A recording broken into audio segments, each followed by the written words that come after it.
फरवरी 17। हमारे प्रतिदिन की रोटी मिनिस्ट्रीज की ओर से आप सबों को मसीह सलाम।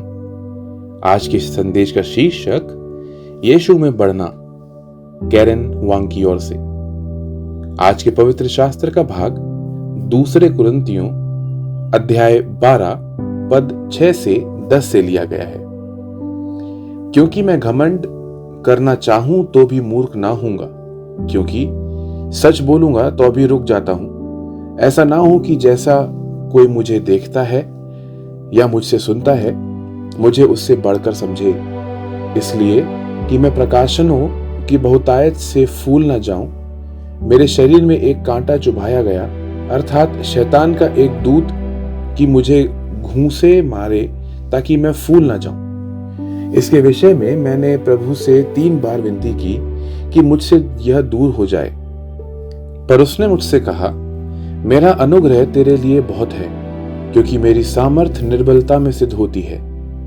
इसलिए मैं बड़े आनंद से अपनी निर्बलताओं पर घमंड करूंगा कि मसीह की सामर्थ मुझ पर छाया करती रहे।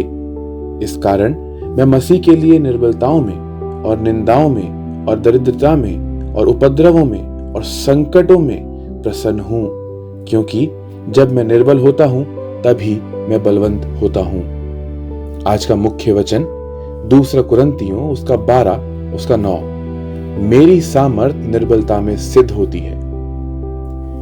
बचपन में मैं बड़ों को बुद्धिमान और सफल होने में असमर्थ मानता था। मुझे लगता था कि वे हमेशा जानते हैं कि क्या करना है।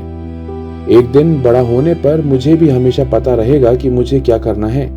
खैर, कई वर्ष बाद एक दिन आया और इसने मुझे बस इतना सिखाया है कि कई बार मैं अभी भी नहीं जानता कि क्या करना है। चाहे परिवार में बीमारी, काम में समस्याएं या किसी भी रिश्ते में संघर्ष हो, ऐसे समय में व्यक्तिगत नियंत्रण और ताकत के सभी भ्रमों को दूर कर दिया है। बस एक ही विकल्प बचता है, अपनी आंखें बंद करके फुसफुसाने का, परमेश्वर मदद कीजिए, मुझे नहीं पता क्या करना है। प्रेरित पौलुस ने बेबसी को समझा। उसके जीवन में कांटा, संभवतः एक शारीरिक बीमारी, उसे बहुत निराश और पीड़ा पहुंचाई, लेकिन इसका कारण कांटा ही था कि पौलुस ने परमेश्वर के प्रेम, प्रतिज्ञाओं और आशीषों को अनुभव किया, जो उसके लिए अपनी कठिनाइयों को सहने और काबू पाने के लिए पर्याप्त थी। उसने सीखा कि व्यक्तिगत कमजोरी और लाचारी हार नहीं है।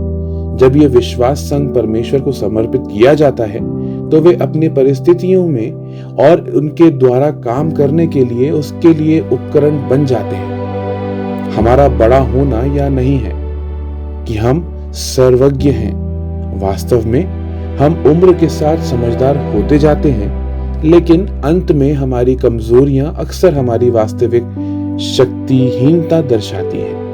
हमारी सच्ची शक्ति मसीह में है, क्योंकि जब मैं निर्बल होता हूं तभी बलवंत होता हूं। वास्तव में बड़े होने का अर्थ यह है कि उस सामर्थ को जानना, उस पर भरोसा करना और उसका पालन करना, जो तब आती है जब हमें एहसास होता है कि हमें परमेश्वर की सहायता की बहुत जरूरत है। कौन सी परिस्थितियां या परीक्षाएं आपको आपकी विवशता का एहसास कराती हैं? आप परमेश्वर के मार्गदर्शन का पालन कैसे कर सकते हैं? हे स्वर्गीय पिता, मेरी मदद और ताकत बनने के लिए आपका धन्यवाद। आमीन।